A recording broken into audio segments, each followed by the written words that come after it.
안녕하세요. 안녕하세요. 지음정신건강의학과 정신과 전문의 이현정입니다. 네, 안녕하세요. 저는 세종 충남대학교 병원 정신과 전문의 김현진입니다. 저희가 앞선 영상을 통해서 사회성에 대한 여러 가지 측면의 이야기를 계속 해왔는데요.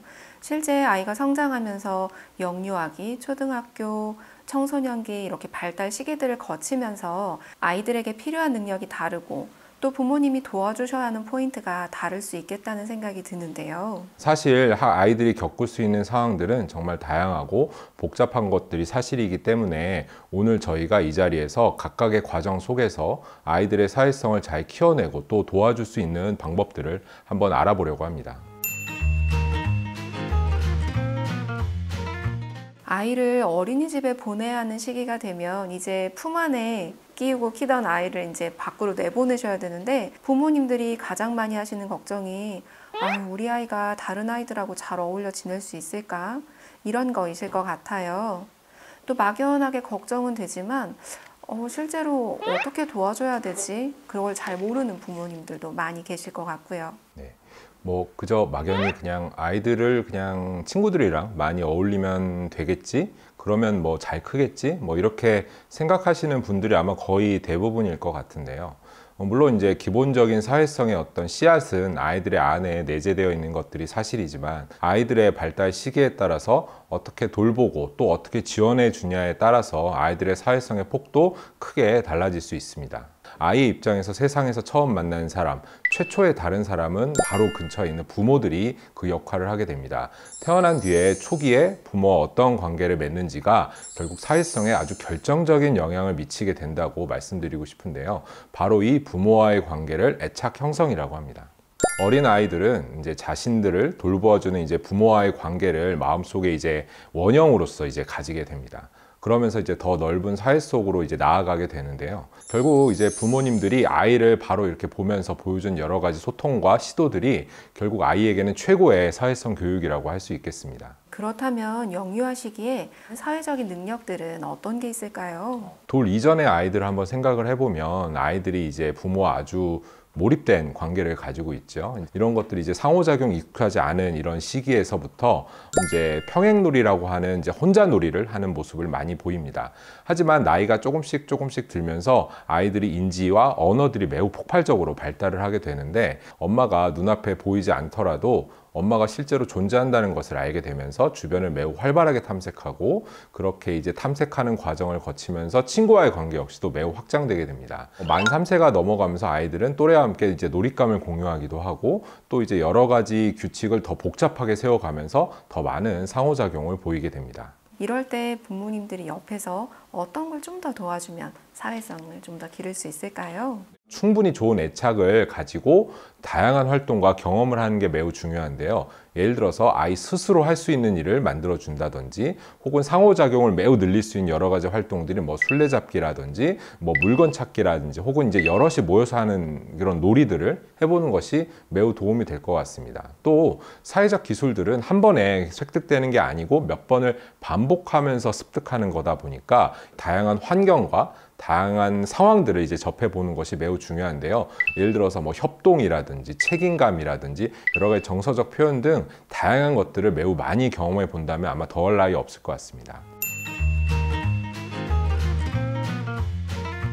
초등학교 입학하는 아이를 보면 참 대견하고 기쁘기도 하지만 한편으로 또 걱정도 되고 여러 가지 마음이 드는 게 사실이시죠. 부모님의 걱정은 아무래도 친구 사귀기를 좀 어려워하는 그런 아이들이겠죠. 초등학교는 아이가 좀 더 스스로 해내야 되는 것들도 많고 이제 규칙을 지켜야 되는 것도 많다 보니까 아무래도 이런 공간에서 아이가 잘 지내려면 좀 더 다른 많은 능력들이 필요한 것들이 사실입니다. 가장 중요한 것은 한 두 가지 정도로 나누어서 생각해 볼 수 있을 것 같은데 그 중에 한 가지가 이제 자아 존중감, 자존감이라고 하는 것과 또 한 가지 이제 자기 통제력이라고 하는 것들을 여기서 말씀드리고 싶습니다. 그 자존감이라고 이야기하는 것인데요. 아이들은 자기에 대해서 어떻게 느끼는지에 대한 이런 자기 개념이 학령기가 되면 매우 큰 변화를 맞이합니다.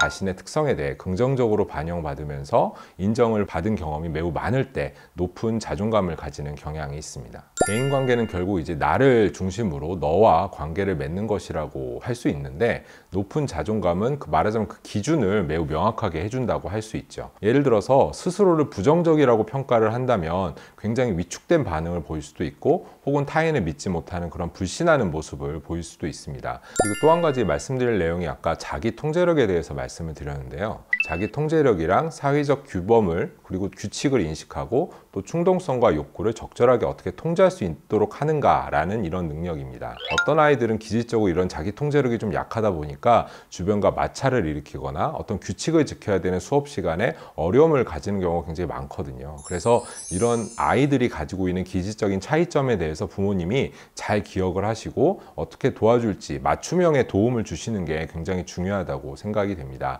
예를 들어서 자기 통제력이 좀 낮고 좀 돌출하는 행동이 좀 많은 경우에는 감정 다스리기 연습이라든지 혹은 수업 시간이나 친구 사이의 규칙을 좀 잘 명심할 수 있도록 아이에게 도와주는 것, 이런 것이 필요하다고 생각이 됩니다. 청소년기의 사회성, 어떤 특징이 있을까요? 우선 생각해 볼 것이, 이 시기에 아이들이 또래와의 교류를 하는 그런 관계들은 삶의 어떤 필수 요소로 여겨질 정도로 굉장히 중요하게 생각을 하고, 같은 가치와 어떤 관심사를 공유하는 아이들 사이의 또래 그룹 관계를 매우 중요하게 여긴다는 것입니다. 이러한 중요성이 아이들의 입장에선 정말 상상하기 힘들 정도로 매우 높기 때문에 사회적 관계에 어려움이 발생했을 때의 위기도 더욱 크게 다가오는 것이죠. 특히 이런 그룹 내에서의 어떤 문제들 때문에 굉장히 아이들에게 심한 우울이나 불안감을 일으켜서 그런 문제들로 진료실을 오는 경우들도 굉장히 많죠. 여기서 하나 더 말씀드릴 것이, 청소년기 아이들은 사회적 불안이 매우 심한 시기라는 것입니다. 아이들이 성장하고 청소년기에 접어들면서 자기 자신에 대해서 생각하는 힘이 강해지면서 아이들이 자기 자신을 스스로 관찰하는, 그리고 다른 사람들의 생각과 감정을 어떤 추측하는 힘들이 강해지는데, 그런 것들이 오히려 사회적인 불안에 대해서 취약점을 굉장히 높인다고 할 수 있습니다. 예를 들어서 다른 사람들 앞에서 발표하는 자리에 대해서 불안해하거나 사람들 사이의 어떤 위신에 대해서 굉장히 중요하게 생각하는 그런 것들이 대표적인 예라고 할 수 있겠네요. 이 시기에는 부모님이 어떻게 해주실 수 있을까요? 뭐니 해도 가장 중요한 것은 부모님과 좋은 소통을 가지는 경험 그 자체인 것 같습니다. 청소년기 부모님하고 한번 이야기를 나눠보면 아이들과 이야기하기 어렵다는 그런 이야기를 굉장히 많이 듣거든요. 청소년기는 사실 논리적이지 않을 수도 있고요. 일면 전혀 말도 안 되는 그런 이야기를 아이들이 굉장히 집요하게 부모에게 설득을 하거나 이야기를 하고, 또는 말을 아예 막아버리면서 대화를 차단하는 경우들도 자주 봅니다. 항상 이야기가 잘 될 수만은 없고 때로는 기다려야 할 때도 있다. 이걸 꼭 말씀드리고 싶습니다. 그리고 만일 부모님이 하고 싶은 이야기가 있고 정말 중요한 이야기가 있다 이렇게 생각이 되실 때는 최대한 짧고 간결하게 말씀드리라는 그런 팁을 꼭 기억해 주셨으면 좋겠습니다. 이게 길고 장황한 설명과 이야기보다는 단순하게, 이게 예를 들면 많이 슬펐겠구나, 이러한 단순한 언급들, 이러한 감정을 읽어주는 말 한마디가 오히려 더 필요한 경우가 많은 것 같습니다. 사실 사소한 거에 너무 규칙이나 이런 거에 너무 힘을 빼다가 정말 중요하게 아이를 도와줘야 할 때는 아무것도 못 하시는 부모님들을 자주 보게 되거든요. 예를 들어서 우울감이나 무기력감이 심하거나 학교 생활에 어려움을 겪을 정도의 문제가 있다라고 할 때는 빠르게 주변에 어떤 전문가를 찾아서 도움을 받기를 추천드립니다. 오늘은 각각의 발달 시기에 맞는 사회성에 적절한 부모님의 도움을 어떻게 주실 수 있을까에 대해서 알아봤습니다. 양육에는 아이들만 성장이 필요한 게 아니라 아이들과 함께 부모의 성장도 필요하다고 합니다. 오늘 함께 이야기 나눈 내용이 많은 분들께 도움이 되었으면 하는 바람입니다. 좋아요, 구독, 군포시 도서관 많이 많이 사랑해주세요.